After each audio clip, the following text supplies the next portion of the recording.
चलिए गाइस, नमस्ते, जय श्री राम, सत श्री अकाल। कैसे हो आप लोग? आई होप आप लोग की पढ़ाई एकदम जबरदस्त, मस्त, शानदार जानदार चल रही होगी। हम आज मिले हैं JIGL के कुछ अमेंडमेंट के लिए दोस्तों। सबसे पहले तो ये अमेंडमेंट मैं लेने वाला हूँ दिसंबर 25 का, लेकिन मैंने जो सेशन लिया था जून 25 के लिए सभी को देखना है, बिकॉज ICSI ने दोनों मिक्स करके दे दी है और मैंने काफी सारी चीजें जून 25 के सेशन में ली थी, तो इस वीडियो के डिस्क्रिप्शन में दिख जाएगा, वो आपको करना है अटेंड।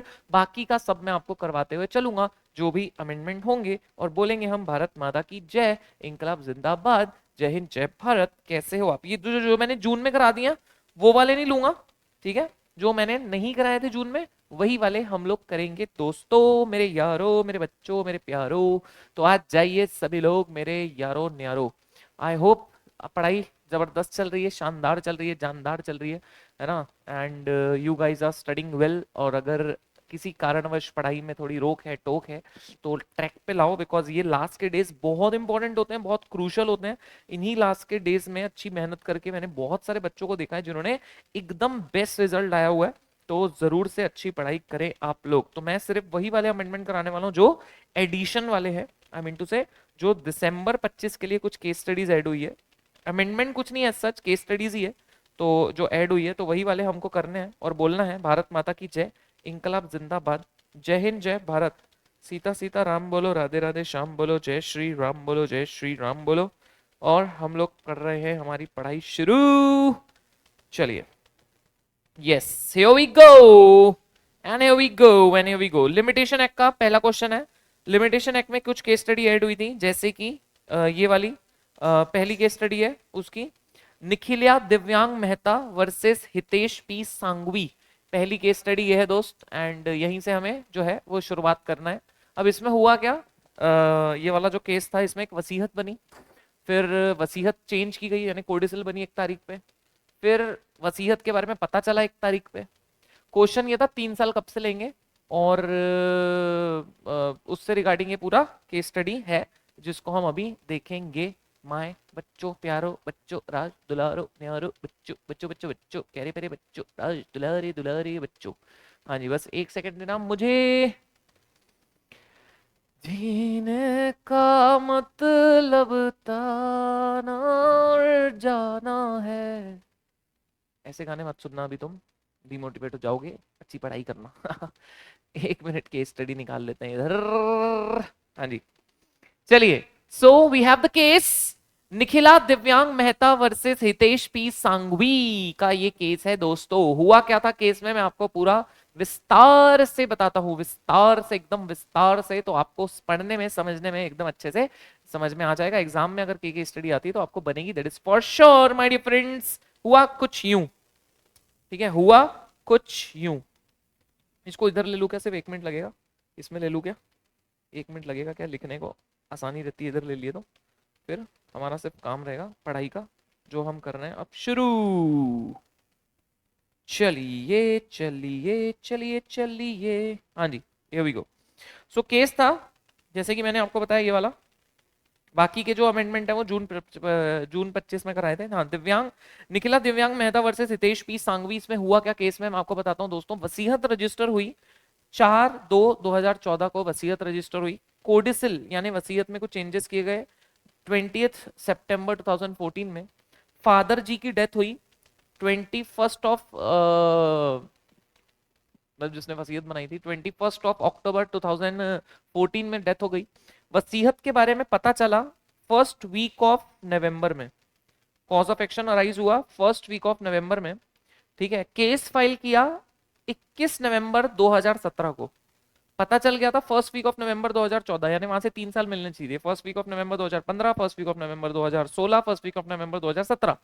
केस भाई ने फाइल किया 21 नवंबर 2017 में। तो ऑब्वियसली ट्रायल कोर्ट जो था, पहला कोर्ट, उसने बट निकलो यहाँ से, बट लेट आए हो तुम, ठीक है, लेट आए, फुट फुट फुट कर दिया एकदम उसको, है ना? एंड सही भी किया, है ना जी? तो एकदम सही किया। तो लेकिन हाई कोर्ट ने इसको रिवर्स कर दिया। हाई कोर्ट ने बोला नहीं नहीं नहीं, ठीक है ठीक है। मामला सुप्रीम कोर्ट गया, सुप्रीम कोर्ट ने बट साले लेट आए हो तुम, पट पट, लेट आए हो, 3 साल से लेट आए हो। केस फाइल किया फर्स्ट वीक ऑफ नवंबर 2017 तक जाना था, तुम गए 21 नवंबर 2017 में, 3 साल के बाद गए, बार्ड बाय लिमिटेशन, पट पट, मना कर दिया। तो यही एक छोटा सा केस था मेरे दोस्तों, मेरे बच्चों, मेरे प्यारों, मेरे राज दुलारो, इतना ही इसमें पढ़ने का है और कुछ नहीं, छोटा सा केस था, सिंपल सा केस था। आर्बिट्रेशन में बहुत सारे केसेस ऐड हुए हैं, गजब सारे। आर्बिट्रेशन में गजब सारे केस ऐड हुए जेन्यूनली यार। तो हमें आर्बिट्रेशन के गजब सारे केस जो ऐड हुए हैं वो अभी करने पड़ेंगे। आरपी गर्ग के बाद के पूरे केस ऐड हुए हैं, तो चलो ये कर लेते हैं। इजी है वैसे, सही बताऊं तो। चलो let's go, but we have to do it no matter what, no matter what, no matter what, no matter what, no matter what. तो यहां से हमें पूरे केस पढ़ने हैं दोस्तों, आ जाइए, चलिए लेट्स स्टार्ट। सबसे पहला केस है Gayatri Balasamy versus ISG Novasoft technologies limited.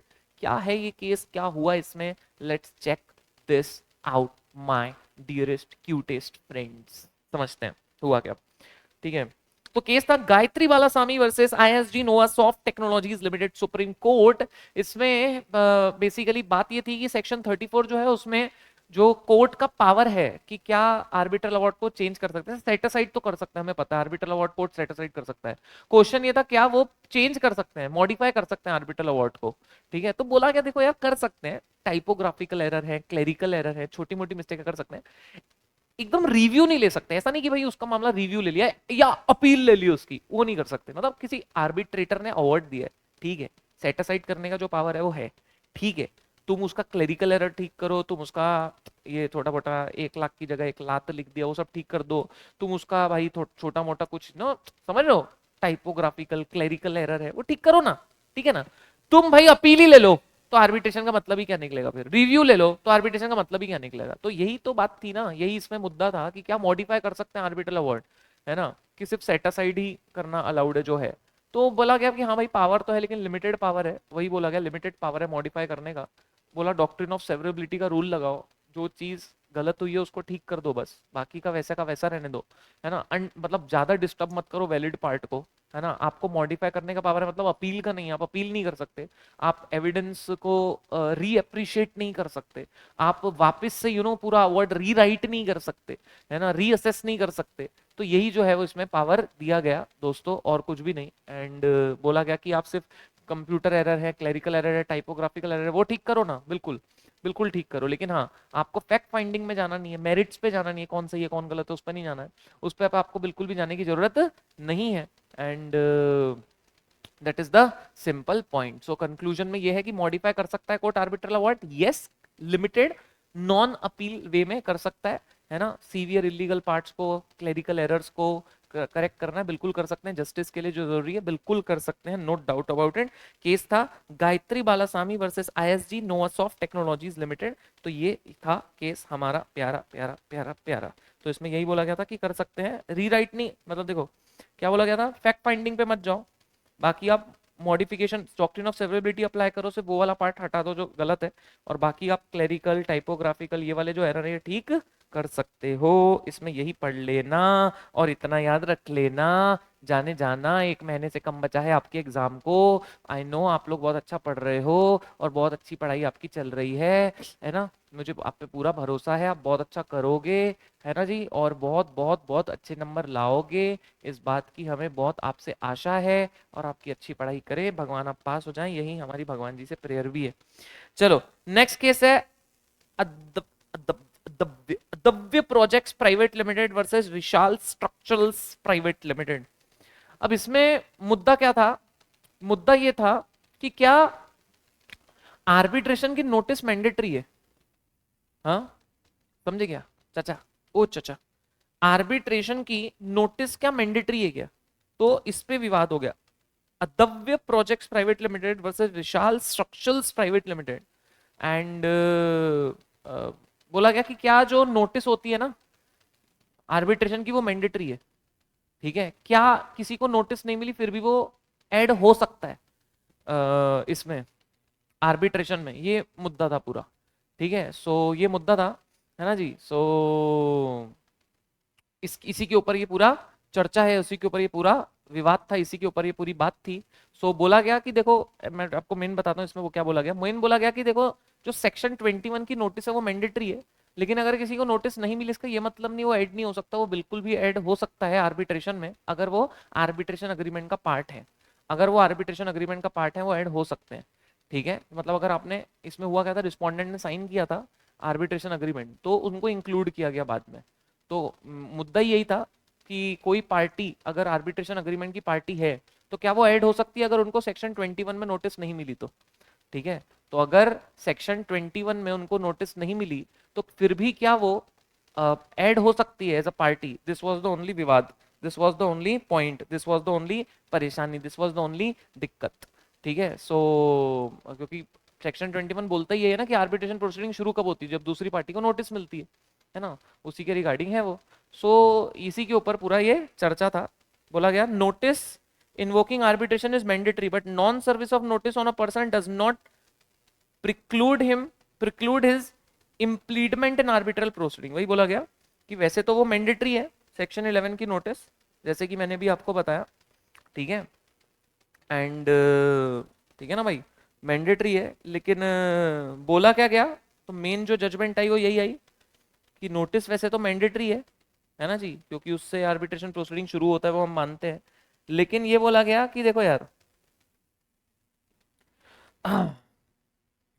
कि भाई अगर से नहीं भी मिली तो भी ऐसा नहीं है कि आप बाहर हो जाओगे। ठीक है, ऐसा नहीं है कि आप बाहर हो जाओगे, है ना, साफ साफ बोला गया non service of notice does not preclude his impleadment in arbitral proceeding. तो ये जो चीज थी ये इसमें डिसाइड हुई, my dear, O my dear, O my dearest friend. तो सर इसमें याद क्या रखेंगे मोदी सर? ठीक है, इसमें याद क्या रखेंगे हम मोदी सर, है ना, इसमें याद क्या रखेंगे? ठीक है, आइए जी समझ लेते हैं इसमें याद क्या रखोगे आप। तो इसमें केस का नाम क्या है? केस का नाम है Adhav project private limited versus विशाल स्ट्रक्चर प्राइवेट लिमिटेड। पहला तो क्या सेक्शन 21 की नोटिस मैंडेटरी है? यस बिल्कुल, लेकिन अगर किसी को नोटिस नहीं मिली क्या फिर भी वो आर्बिट्रेशन में ऐड हो सकते हैं? यस, आर्बिट्रेशन अग्रीमेंट के अगर वो पार्ट थे वो ऐड हो सकते हैं। फिर बोला सेक्शन 11, सेक्शन 11 किसकी बात करता है? अपॉइंटिंग ऑफ आर्बिट्रेटर की। तो उसमें क्या सबका होना जरूरी है? क्या सब पार्टीज का होना जरूरी है? हाँ, क्यों दोस्तों? तो बोला सेक्शन 11 सिर्फ अपॉइंटमेंट ऑफ आर्बिट्रेटर के लिए। ठीक है, उससे ये डिसाइड नहीं होता कि कौन पार्टीज होगी, ये बोला गया सेक्शन 11 के लिए, है ना, उससे ये डिसाइड नहीं होता। फिर बोला क्या ट्रिब्यूनल खुद की जुरिस्डिक्शन खुद डिसाइड करता है, वो तो हमें पता ही है, यस बिल्कुल, है ना। तो बिल्कुल करता है, ट्रिब्यूनल के पास वो पावर है ही है, बिल्कुल। तो मेन सुप्रीम कोर्ट ने बातें क्या बोली वो याद रखने की, कि सेक्शन 21 की नोटिस मैंडेटरी है, लेकिन अगर किसी को नोटिस नहीं मिलती तो इसका ये मतलब नहीं वो बाद में ऐड नहीं हो सकता। ठीक है, और सेक्शन 11 जो है वो ट्रिब्यूनल को लिमिट नहीं करता। ठीक है जी, एंड अगर आप आर्बिट्रेशन अग्रीमेंट में थे, आपने साइन किए हो, तो आप आर्बिट्रेशन में ऐड हो सकते हो, भले आपको सेक्शन 21 की नोटिस नहीं मिली।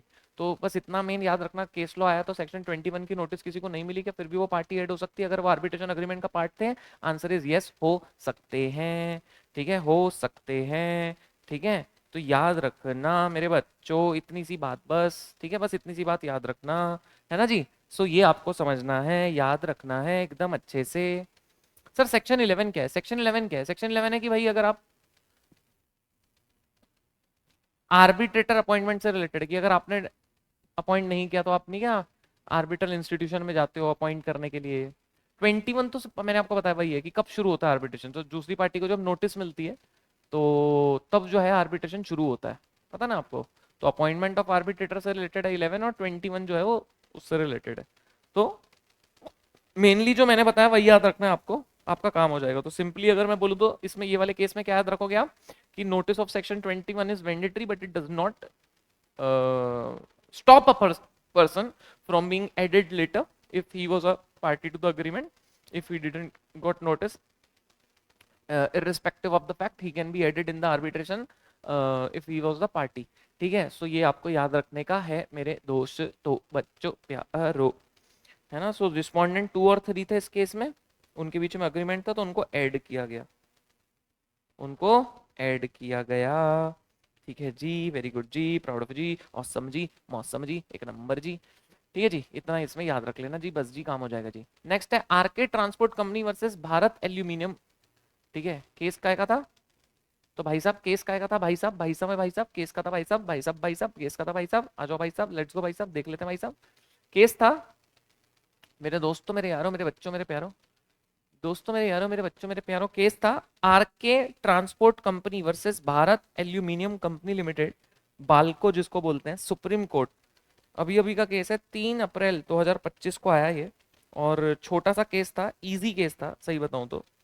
ठीक है, था ये। इसमें बोला गया कि भाई जो 3 महीने बोला गया है कि आपके पास 3 महीने का टाइम है अगर आप सेट असाइड करना चाहते हो तो आर्बिट्रल अवार्ड को, तो 3 महीने का टाइम जो है, ठीक है, 3 महीने का जो टाइम है बोला, जिसको आप 30 दिन से एक्सटेंड कर सकते हो और अगर सफिशिएंट कॉज है तो बोला वो 3 महीने है कि 90 दिन है।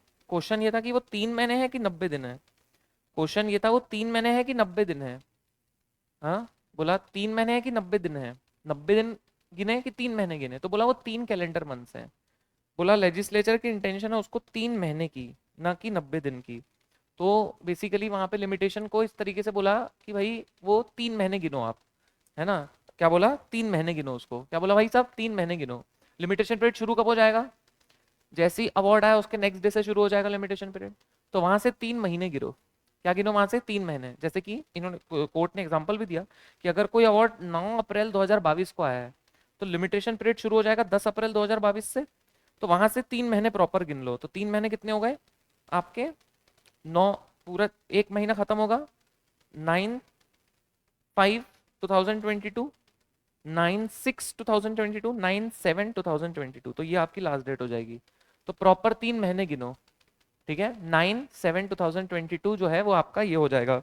और बोला अगर वो सैटरडे है, अगर वो सैटरडे लास्ट वर्किंग डे है, मतलब सैटरडे जैसे बंद है वो दिन, तो फिर हो जाएगा 11/7/22, क्योंकि संडे होगा 10th। अगर 9/7/2022 सैटरडे है और बंद है तो संडे भी बंद होगा, तो फिर हो जाएगा लास्ट तारीख 11/7/2022। तो ये छोटा सा केस था, आ सकता है एग्जाम में। RK Transport Company versus Bharat Aluminium Company Limited. RK Transport Company versus Bharat Aluminium Company Limited. तो क्वेश्चन ये था 3 महीने गिने कि 90 दिन गिने, तो बोला 3 महीने गिनो। लेजिस्लेचर ने बोला, लेजिस्लेचर की इंटेंशन ये है, मतलब कोर्ट ने बोला कि 3 महीने गिनो और लिमिटेशन पीरियड शुरू हो जाएगा नेक्स्ट डे से जब अवार्ड आया, और वहां से 3 महीने गिन लो। और अगर वो खत्म हो रहा है सैटरडे पे तो फिर परसों का दिन ले लेना, क्योंकि नेक्स्ट डे तो संडे होगा। संडे पे खत्म हो रहा है तो नेक्स्ट डे ले लेना। तो this was the case my dearest cutest sweetest pie, मेरे बच्चों, मेरी क्यूटी, मेरी भाभी जी, वेरी गुड जी। महाराष्ट्र ट्रैफिक पुलिस का आया है चलान। अब्बड़ सर लेके गए थे मेरी गाड़ी मेरी जान, अब्बड़ सर लेके गए थे मेरी गाड़ी मेरी जान, और आया है महाराष्ट्र पुलिस का मेरे को एक चालान 500 रुपए का। क्या किए हैं अब्बड़ सर ने, ऐसा ऐसा किए क्या है अब्बड़ सर ने जो 500 का मेरे को आया चालान। क्या करते हैं यार अब्बड़ सर मेरी जान। चालान नंबर डालो बोलता है तो आपका हो जाएगा काम, देख लेंगे बाद में क्या होगा मेरी जान। चलिए, हाँ जी भाई, नेक्स्ट केस देखते हैं। लास्ट केस है इस चैप्टर का। बढ़िया केस था ये वाला भी, अच्छा केस है। इसमें कुछ मैक्सिम भी है अच्छी वाली जो आपको मेरे साथ अभी समझ लेनी है ना। सो यस, है ना जी, आ जाइए जी। चलिए, एसबीएलएल का भी आपको कल मिल जाएगा। ये एसबीएलएल में ना मैंने जून में बहुत अच्छा करवाया था अमेंडमेंट, वो तो देखना ही है, उसकी भी लिंक हाई होगी हर बहुत बार। नहीं है तो यूट्यूब पे सर्च मारोगे मिल जाएगा। और बाकी के बचे हुए ले लूंगा जी, है ना जी। और बाकी तो प्लेलिस्ट है आपके पास, आप पढ़ रहे हो सभी लोग। एंड बस अच्छा दो, अपना बेस्ट दो यार, यही आप लोग को उम्मीद है। बढ़िया पढ़ाई करो यार बस, एकदम बढ़िया लगे रहो, लगे रहो, लगे रहो एकदम अच्छे से। केस था next, Sortho SAS Meril life sciences private limited. ठीक है, अब इसमें ना बेसिकली ये केस को बहुत इंपॉर्टेंट माना गया।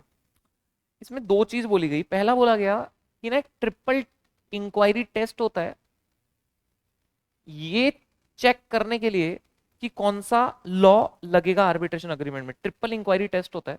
और बोला अगर बहुत सारे क्लॉजेस हैं आर्बिट्रेशन में तो हार्मोनियस कंस्ट्रक्शन करते हैं। तो इसमें मुद्दा क्या था पहले वो बताता हूँ। मुद्दा ये था कि ना एक कोलंबियन कंपनी थी, एसएएस जो है ये कोलंबियन कंपनी थी। दिस सोर्थो एसएएस ये कोलंबियन कंपनी थी। एंड रिस्पोंडेंट था इसका ये Meril life science private Limited. ये कौन था भाई साहब, तो ये था रिस्पोंडेंट। तो respondent was Meril life science private limited, respondent थे Meril life science private limited. The main company was the Sortho SAS Colombian company, and the Sortho ने पिटीशन फाइल की 11/6 में, बोला कि आर्बिट्रल ट्रिब्यूनल को अपॉइंट करो, मतलब आर्बिट्रेटर को अपॉइंट करो, डिस्ट्रीब्यूटर अग्रीमेंट को ध्यान में रखते हुए आर्बिट्रेटर को अपॉइंट करो बोला। ठीक है, अब उसमें ना तीन डिस्प्यूट अराइज हुआ ना, तो बोला तीन लीगल सिस्टम रेलेवेंट है। पहला बोला lex contractus, law governing substantive contract, दूसरा lex arbitri, law governing arbitration agreement, and lex 40 यानी law governing procedural aspect of arbitration. तो अब इसमें हुआ क्या मोदी सर, हुआ ये कि क्वेश्चन ये था कि इंडिया की कोलंबिया किसकी जुरिस्डिक्शन होगी आर्बिट्रेशन पे, ये विवाद था। विवाद ये था कि मामला किधर जाए, इंडिया जाए कि कोलंबिया जाए, मामला ये था, है ना। तो सुप्रीम कोर्ट के ऊपर सुप्रीम कोर्ट ने फाइंडिंग क्या दी कि ट्रिपल टेस्ट है भाई। पहला बोला क्या arbitration agreement governed by Indian law है, पहला ये चेक करो, पहला ये ट्रिपल टेस्ट है बोला। तो पहला तो क्या चेक करो, हाँ पहला तो बोला क्या चेक करो, पहला तो बोला क्या चेक करो कि भाई क्या इंडियन लॉ है, क्या गवर्निंग इंडियन लॉ है। ठीक है, पहले ये चेक करो बोला।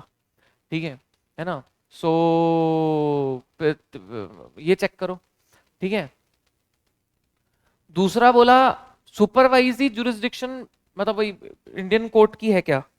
ठीक है, और तीसरा क्या बोला दोस्तों इन्होंने, तीसरा बोला तीसरा बोला कि पार्टीज की कंसेंट है क्या उसके लिए, है ना, पार्टीज की कंसेंट है क्या उसके लिए। तो तीन ट्रायर के फ्रेमवर्क बेसिकली इसमें तैयार किए गए दोस्त, तीन ट्रायर के जो है फ्रेमवर्क इसमें तैयार किए गए। तो डिस्प्यूट क्या था मैं वापस से आपको बताता हूँ, आपको समझ आएगा। दिसरोस्तो एक कोलंबियन कंपनी थी, मेरिल लाइफ साइंस एक इंडियन कंपनी थी, डिस्ट्रीब्यूशन अग्रीमेंट था इनका, इनके आर्बिट्रेशन क्लॉज थे 16.5 और 18 में, डिस्ट्रीब्यूशन अग्रीमेंट में आर्बिट्रेशन क्लॉज थे। दोस्तों ने 11/6 के तहत आर्बिटर अपॉइंट करना चाहा। मेरिल ने कहा इंडियन कोर्ट का पावर नहीं है, इंडिया के कोर्ट मतलब इंडिया के बंदे ने कहा इंडियन कोर्ट का पावर नहीं आर्बिट्रेशन का। तो बोला इंटरनेशनल आर्बिट्रेशन में बोला तीन लॉ को अप्लाई करो, तीन लॉ, ये तीन लॉ लिखे। पहला लॉ मेन कॉन्ट्रैक्ट का कौन सा है, लॉ आर्बिट्रेशन अग्रीमेंट का कौन सा है, और लॉ प्रोसीजरल पार्ट का कौन सा है ना। तो कोर्ट डिसाइड करेगी कौन सा लॉ लगेगा। इंटरनेशनल आर्बिट्रेशन में तीन लॉ अप्लाई होते हैं, कौन से तीन लॉ, मेन कॉन्ट्रैक्ट का लॉ मतलब जो आपका मेन कॉन्ट्रैक्ट है, आर्बिट्रेशन अग्रीमेंट का लॉ, और प्रोसीजर्स के ऊपर लॉ। तो कोर्ट डिसाइड करेगी कौन सा लॉ अप्लाई होगा। तो सुप्रीम कोर्ट ने बोला, सुप्रीम कोर्ट ने क्या बोला, आर्बिट्रेशन जो है वो इंडियन लॉ से चलेगा, है ना। सुप्रीम कोर्ट ने कहा आर्बिट्रेशन इंडियन लॉ से चलेगा, कोर्ट ने कहा इंडियन लॉ लगेगा। फिर इंडियन कोर्ट का कंट्रोल है बोला सुपरवाइजरी जुरिस्डिक्शन है बोला, है ना। सो बोला भली आर्बिट्रेशन जो है वो कोलंबिया में हो, है ना, और रूल्स भले ही कोलंबिया चैम्बर ऑफ कॉमर्स के अप्लाई हो, लेकिन बोला आर्बिट्रेशन अग्रीमेंट जो है वो क्लियरली कहता है कि कोर्ट के पास पावर होगा, मतलब इंडियन कोर्ट के पास पावर होगा आर्बिट्रेशन लेने का, तो इंडियन कोर्ट जो है वो आर्बिटर अपॉइंट कर सकते हैं। फिर बोला पार्टीज क्या अग्री करती है कोर्ट में, तो दोनों पार्टी ने अग्री किया कि आर्बिट्रेशन अग्रीमेंट इंडिया में चलेगा, तो कोर्ट ने बोला चलेगा, क्या दिक्कत है। तो मतलब बेसिकली सर इसका कंक्लूजन बताओ। कंक्लूजन ये है कि आर्बिट्रेशन अग्रीमेंट में फॉरेन वेन्यू हो सकता है, वेन्यू फॉरेन वेन्यू हो सकता है, लेकिन अगर कॉन्ट्रैक्ट ने साफ साफ पावर देके रखा है इंडियन कोर्ट को, तो इंडियन कोर्ट फिर आर्बिट्रेशन कंट्रोल करेंगे। मतलब ये एक्सप्लेन करता है कि इंटरनेशनल अग्रीमेंट में कैसे लॉ अप्लाई होगा। पार्टीज वेन्यू चेंज कर सकती है, लेकिन जो आर्बिट्रेशन डिसाइड कर लिया वो तो फिर वहीं लगेगा, है ना। देखो इसको, ये पूरा मेरे साथ पढ़ो एक बार तो आपको समझ आएगा। ठीक है, पढ़ो ये वाला, पढ़ो यहां से पढ़ो। Supreme Court laid down that law governing arbitration agreement with Indian law, Supreme Court laid down law governing arbitration agreement being Indian law means that its validity, scope and interpretation will be determined in accordance with Indian law। बोला सब Indian law से चलेगा। But which national court in India or Colombia exercise supervisory jurisdiction of arbitration agreement? Does the Arbitration and Conciliation Act apply to these arbitration proceeding? Upon a consistent reading of distribution agreement, it is clear that only court in Gujarat are referred. While it is acknowledged that venue is Colombia, venue Colombia हो सकता है, लेकिन और procedure rule ये वाले apply होंगे, chamber of commerce इन ये वाले, लेकिन ये कोर्ट की इंडियन कोर्ट की जुरिस्डिक्शन खत्म नहीं करता, है ना। तो ये चीज जो है वो डिसाइड हुई, एंड है ना, और बोथ पार्टीज ने वैसे यूनानिमसली अग्री कर लिया था कि हाँ भाई इंडिया में जाएंगे। तो सोल आर्बिट्रेटर अपॉइंट हुआ और काम आगे बढ़ गया, काम आगे बढ़ गया। तो सर हम याद क्या रखें, इतना बता दो। 3 लॉ में ये वाले 3 लॉ की बात हो रही थी, है ना, वो याद रखना। और बेसिकली आपको याद क्या रखना, मैं फिर से बोल देता हूँ, याद इतना रखना इस केस में कि एक डिस्ट्रीब्यूशन एग्रीमेंट था कोलंबियन कंपनी और इंडियन कंपनी का, है ना। उसमें दिस रोस्तो ने इंडियन कोर्ट को कहा कि आर्बिट्रेटर अपॉइंट करके दो, और इंडियन कोर्ट ने कहा, मेरिल ने कहा इंडियन कोर्ट की जुरिस्डिक्शन नहीं है क्योंकि वेन्यू जो है वो कोलंबिया में है। तो कोर्ट ने कहा कि भाई देखो इंडियन लॉ गवर्न कर रहा है आर्बिट्रेशन एग्रीमेंट को, तो गुजरात कोर्ट का ही सुपरवाइजरी पावर है, और दोनों पार्टी ने फाइनली फिर अग्री कर लिया, इंडिया में आर्बिट्रेशन हुई, 16 आर्बिट्रेटर अपॉइंट हुआ। यही इसकी कहानी है। तो इसके 3 मैक्सिम ये याद रख लेना एग्जाम में आया तो, है ना। तो 3 चीजें हम देखते हैं, कॉन्ट्रैक्ट पे कौन सा लॉ लगता है, आर्बिट्रेशन पे, और प्रोसीजर रूल्स पे कौन सा लॉ लगता है। That's it. तो ये एक याद रख लेना। भारत माता की जय बोलना, इंकलाब जिंदाबाद बोलना, जय हिंद जय भारत बोलना, जय श्री राम बोलना, सीता सीता राम बोलना, राधे राधे श्याम बोलना, और कुछ नहीं बोलना, बस बाकी यही बोलना और आपका काम हो जाएगा। देखो ठीक है भाई, यस गाइस, ठीक है भाई, ठीक है भाई, ठीक है भाई, ठीक है भाई, यस भाई। प्रेमानंद जी महाराज को सुनो, अपने भगवान का नाम लेते रहो बस, और क्या चाहिए, है ना भाई। चलिए नेक्स्ट है, स्टैम्प पैक तो आपका हट गया। RTI, RTI, RTI, RTI, RTI, RTI में नहीं है केस। आईटी में एक बार देख लेता हूं, आईटी में, आईटी में, आईटी में, आईटी में, आईटी में, डुंग डुडुंग डुंग, डुडुडुंग डुडुंग डुडुंग, डुडुडुडुंग डुडुंग डुंग, डुडुडुडुंग डुडुंग, डुडुडुंग डुडुंग डुडुंग। कॉन्ट्रैक्टर इसमें तो है, खैर है तैयार हम। एक मिनट ना,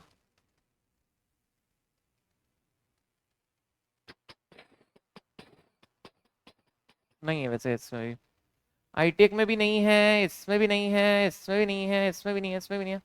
कॉन्ट्रैक्ट पे राकेश कुमार, कॉन्ट्रैक्ट में एक केस है, चलिए कर लेते हैं वो। कॉन्ट्रैक्ट में एक केस है, कॉन्ट्रैक्ट में, बाकी तो हमने वही किया हुआ है सब। कॉन्ट्रैक्ट में एक केस है, केस का नाम है Rakesh Kumar Verma versus HDFC bank. ठीक है, तो ये वाला करना है हमको, Rakesh Kumar Verma versus HDFC bank, HDFC bank, और फिर एक नेगोशिएबल का है, खत्म। खत्म, और क्या चाहिए लाइफ में, और क्या ही चाहिए लाइफ में बताओ, नहीं मतलब चाहिए ही क्या लाइफ में, ही बताओ। ठीक है भाई, चलिए। So Rakesh Kumar Verma versus HDFC bank supreme court का केस है। आइए जी, लेट्स अंडरस्टैंड, लेट्स गो। समझेंगे प्यार से, मोहब्बत से आ जाइए। सबसे पहला, ठीक है, क्या बोला इसमें,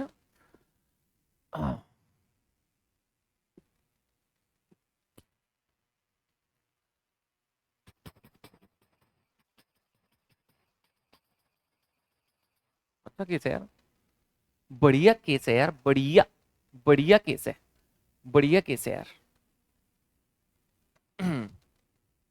को यहाँ डाल दिया क्या, चलो ठीक है, बढ़िया। सबसे पहले इसको समझने के लिए सेक्शन 28 क्या है उसको समझो, तो फिर उसके बाद में ये आपको समझ में आएगा। ठीक है, पहले सेक्शन 28 को समझ लो, फिर उसके बाद में आपको ये जो है समझ में आ जाएगा। सेक्शन 28 क्या कहता है कि कोई भी अग्रीमेंट जो कंप्लीटली रोकता है किसी व्यक्ति को कि तुम इसी कोर्ट में जाओगे केस फाइल करने के लिए, वो वॉइड होगा, है ना। 28 क्या कहता है कि कोई भी अग्रीमेंट अगर किसी व्यक्ति को रोकता है कि तुम इसी कोर्ट में जाओगे, है ना, और बोलता है इतने ही दिन में जाना पड़ेगा, है ना, नहीं सॉरी, कोई भी अग्रीमेंट जो बोलता है कि तुम कोर्ट ही नहीं जा सकते, कोर्ट ही नहीं जा सकते, और इतने ही दिन में जाना है, जाना है तो जाना है, तो वो वॉइड होगा, है ना, है ना, है ना, समझ गया। तो तुम कोर्ट ही नहीं जा सकते तो वो वॉइड होगा, इसके ऊपर विवाद था। अब क्वेश्चन ये था कि क्या एक्सक्लूसिव जुरिस्डिक्शन डिसाइड करना भी वॉइड होगा, क्या सिर्फ हमने डिसाइड किया मुंबई जाएंगे, क्या ये भी वॉइड होगा। तो बोला, सुप्रीम कोर्ट ने बोला नहीं नहीं नहीं नहीं, एक्सक्लूसिव जुरिस्डिक्शन वैलिड है। देखो हमने मना किया कोर्ट नहीं जा सकते, ये वॉइड है, लेकिन अगर हम डिसाइड करते हैं तुम यहीं जा सकते हो, जाना है तो ये वैलिड है। सुप्रीम कोर्ट का कहना था, बोलो कंप्लीटली बैन कर देना गलत है, कंप्लीटली बैन कर देना गलत है, एब्सोल्यूट रिस्ट्रेंट डाल देना बार किया गया है, एब्सोल्यूट रिस्ट्रेंट डाल देना बार किया गया, लेकिन अगर हम बोल रहे हैं तुम जाना है तो यहीं जा सकते हो, ये बिल्कुल वैलिड है ना। अगर हमने जैसे 2 कोर्ट कॉम्पिटेंट है तो हमने बोला तुम मुंबई ही जा सकते हो, बिल्कुल वैलिड है, ये बिल्कुल वैलिड है। ठीक है ना। सो उसको अलाउ किया गया कि आंसर इज यस। तो एम्प्लॉयमेंट एग्रीमेंट में लिखा था ओनली मुंबई कोर्ट में जा सकते हो। एम्प्लॉय ने केस फाइल कर दिया पटना और दिल्ली में, तो सुप्रीम कोर्ट ने कहा नहीं, अगर डिसाइड है सिर्फ इसी कोर्ट में जा सकते हो फिर वहीं जा सकते हो, फिर कहीं और नहीं जा पाओगे। तो एक्सक्लूसिव जुरिस्डिक्शन, देखो 28 कहता है कोर्ट ही नहीं जा सकते, वो गलत है, लेकिन अगर हमने डिसाइड किया इसी कोर्ट में जा सकते हैं तो फिर आपको वहीं केस फाइल करना पड़ेगा, है ना। तो एक्सक्लूसिव जुरिस्डिक्शन का क्लॉज हो सकता है, इसको याद रख लेना और काम खत्म कर देना। Rakesh Kumar Verma versus HDFC bank का केस था मेरे बच्चों, प्यारे बच्चों, राजदूर बच्चों, मतलब पार्टीज डिसाइड कर सकती है एक्सक्लूसिव जुरिस्डिक्शन की कौन से कोर्ट में जाएंगे। 28 कोर्ट जाने से मना करता है, लेकिन एक्सक्लूसिव जुरिस्डिक्शन डिसाइड हो सकती है my dear. Very good my dear, मेरे बच्चों माय डियर, क्या बात है my dear, very good good good good my dear, very good good good my dear. अब लास्ट पॉइंट बाकी है माय डियर और we are through my dear. बाकी के जिन्होंने नहीं देखे हैं जून 25 के वो देख लेना। वैसे जिन्होंने मेरे से मेन क्लास करी है, जून 25 के जितने भी केसेस हैं वो हमने क्लास में ही कर लिए थे, पता है आपको। लेकिन जिन्होंने मेरे से क्लास नहीं करी है तो भाई आप लोग देख लेना, जिन्होंने मेरे से क्लास करी भी एक बार देख ही लेना। कई बार क्या होता है आईसीएसआई ना अमेंडमेंट से पूछ लेती है, इस बार के नहीं पिछले बार के से ज्यादा पूछ लेती है, तो वो देख ही लेना ना एक बार का, क्या दिमाग को तापनी, है ना। चलिए 2 पॉइंट आए छोटे से, वो देख लो। पहला है payment of cheque draft pay order bankers check, ठीक है। इसमें सिर्फ क्या बोला गया सुन लीजिए इसको, है ना। पहला था payment of cheque draft pay order banker cheque, this was the first one. इसमें क्या बोला गया, बहुत छोटा सा सिंपल सा एकदम स्वीट सा सेक्सी था ये पॉइंट, है ना। 4 नवंबर 2014 2011 का था ये। एंड इसमें क्या बोला गया देखिए, इनमें बोला गया कि मतलब इसको बोला गया कि देखो बोला गया कि इंडिया में चेक ड्राफ्ट 6-6 महीने तक ऑनर होते हैं, 6-6 महीने तक करते हैं, लेकिन गवर्नमेंट आरबीआई ने बोला कि इससे मिसयूज होता है, तो आरबीआई ने इसकी वैलिडिटी साइड करी और 1 अप्रैल 2022 से इसकी वैलिडिटी कर दी 6 महीने से। आप जानते हैं कितनी? अगर आपने सही जवाब दिया तो आप पास, नहीं दिया तो भी पास, बट दिया तो पक्का पास, नहीं दिया तो भी पक्का पास, टेंशन मत लो।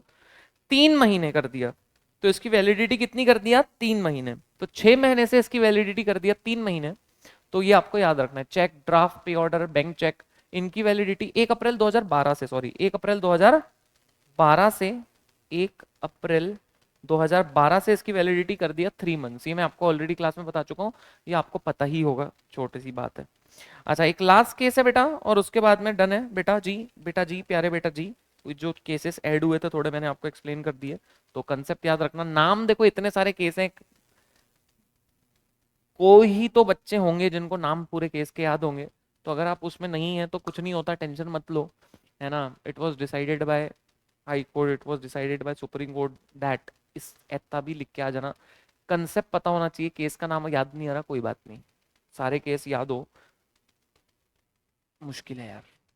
मैं जेआईएल इतने साल से पढ़ा रहा हूँ, सारे केस के नाम तो मुझे भी याद नहीं है दोस्त, है ना। इतने नए भी आते रहते हैं, तो वो मैं समझता हूँ बच्चों की तकलीफ, है ना। लेकिन जितने हो सकते हैं करो, है ना। कई बार पढ़ के समझ में आता है कि ये तो इम्पोर्टेंट है ना। कई बार मैं क्लास में बोलता हूँ, बराबर ना दोस्त। चलिए ओके आ जाइए। क्या है अभी केसेस बहुत ऐड हो गए ना रे, क्या है बहुत ही केसेस ऐड हो गए अभी इतने में। चलिए एक लास्ट केस है, के S Mehta versus Morgan Morgan securities and credits private limited. Supreme court का केस, सुप्रीम कोर्ट का केस था ये, मतलब सुप्रीम कोर्ट में गया था ये मामला, और काफी बढ़िया केस था, सुनने लायक केस है ना जी। सो नाम था के S Mehta versus Morgan securities and creditors private limited. तो ये कंपनी थी, एंड हुआ क्या इस केस में समझते हैं। तो बेसिकली पहले मैं आपको केस समझाता हूँ हुआ गया, तो आपको समझ में आएगा, कहानी समझेगी तो आपको समझ में आएगा। इसमें हुआ कि कुछ जो लोग ने अपील की वो लोग कोई नॉन एग्जीक्यूटिव डायरेक्टर थे, उनका काम सिर्फ गवर्नेंस देखना था, कोई फाइनेंशियल ऑपरेशन में उनका काम ही नहीं था। कंपनी ने कुछ इंटर कॉर्पोरेट डिपॉजिट ले ली, ठीक है, मतलब डिपॉजिट ले ली किसी कंपनी से एंड दूसरी कंपनी से, है ना। और चेक जो है वो बाउंस हो गए क्योंकि कंपनी के पास फंड नहीं थे। अब क्रिमिनल प्रोसिक्यूशन डायरेक्टर्स पे भी फाइल हुई, नॉन एग्जीक्यूटिव डायरेक्टर्स पे भी फाइल हुई। तो जो नॉन एग्जीक्यूटिव डायरेक्टर है उनका कहना था अरे भाई मेरा ना लेना ना देना, मुझे क्यों घसीट रहे हो ये सब में तुम, मुझे काय को घसीट रहे सब में, मेरा गवर्नेंस का काम है, मेरे को तो फाइनेंस हम देखते भी नहीं, हमारे को घसीट रहे तुम। हाँ, तो सुप्रीम कोर्ट ने कहा चाचा चाचा चाचा चाचा सुनो चाचा, एकदम सही बोल रहे हो आप चाचा, ठंडे हो जाओ। सुप्रीम कोर्ट ने भी यही कहा कि नॉन एग्जीक्यूटिव डायरेक्टर्स जो हैं वो अपने आप लायबल नहीं होंगे 138 में चेक बाउंस के केस में। उनकी लायबिलिटी सिर्फ तब राइज होगी जब वो डायरेक्टली उसमें इन्वॉल्व थे। उनकी लाइबिलिटी सिर्फ तब राइज होगी जब जब उन्होंने चेक इशू किए हैं, वो कंपनी के मैनेजमेंट संभालते थे, डे टू डे ऑपरेशंस करते थे, वो सिर्फ तब लायबल होंगे।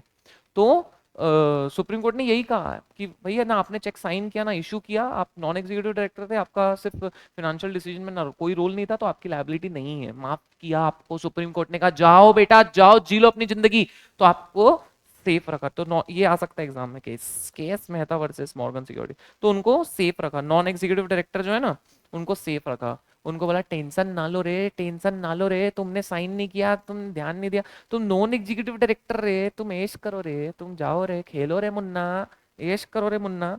तो बेसिकली ये था जो है केस इसमें, बेसिकली इसी की बात थी और कुछ नहीं। तो यही याद रख लेना, भारत माता की जय बोलना, इंकलाब जिंदाबाद बोलना। बाकी की पढ़ाई अच्छी चल रही होगी, मुझे पूरा पूरा भरोसा है आप पे कि आप लोग की पढ़ाई जो बहुत अच्छी चल रही होगी, बहुत ही बढ़िया चल रही होगी, एकदम मस्त चल रही होगी, बहुत अच्छे से आप पढ़ाई कर रहे हो, मुझे पूरा आप लोगों पे विश्वास है। और मेरी पूरी ब्लेसिंग्स आपके साथ है। हमारे प्लेलिस्ट बनी हुई है रिवीजन की, आप देखिए, कंसेप्ट क्लैरिटी नहीं है तो, और बेटर अभी तो सेल्फ स्टडी का ही टाइम है, रिवीजन तभी देखना जब कोई सही में कहीं कंसेप्ट क्लैरिटी में दिक्कत है, बाकी तो पढ़ाई ही करो अच्छे से। और मेरे साथ बोलो भारत माता की जय, इंकलाब जिंदाबाद, जय हिंद जय भारत, जय श्री राम, सीता सीता राम बोलो, राधे राधे श्याम बोलो। ये मैंने रिकॉर्ड ही कर लिया, मतलब लाइव नहीं लिया ये सेशन, ताकि आपका टाइम बचे, रिकॉर्डिंग जल्दी हो जाती फटाफट, है ना। तो इतना कर लो और अच्छे से पढ़ाई करो, एसबीएल का भी कल करवा देता हूँ कल, है ना। और बाकी फिर मिलते हैं, love you guys, thank you guys, I miss you, and I hope you all are missing us too, and you are studying well, you are doing well, and बहुत अच्छा पढ़ रहे हो, है ना। लास्ट लास्ट के दिन है अभी, अच्छी मेहनत करो, अपना बेस्ट दो, है ना जी, अच्छे से लर्निंग रखो, पैनिक मत हो, अपना ध्यान रखो, है ना, हेल्थ का भी ध्यान रखो, और बस लगे रहो, पढ़ते रहो, है ना, सब अच्छा होगा। All the best, love you guys, take care, bye bye.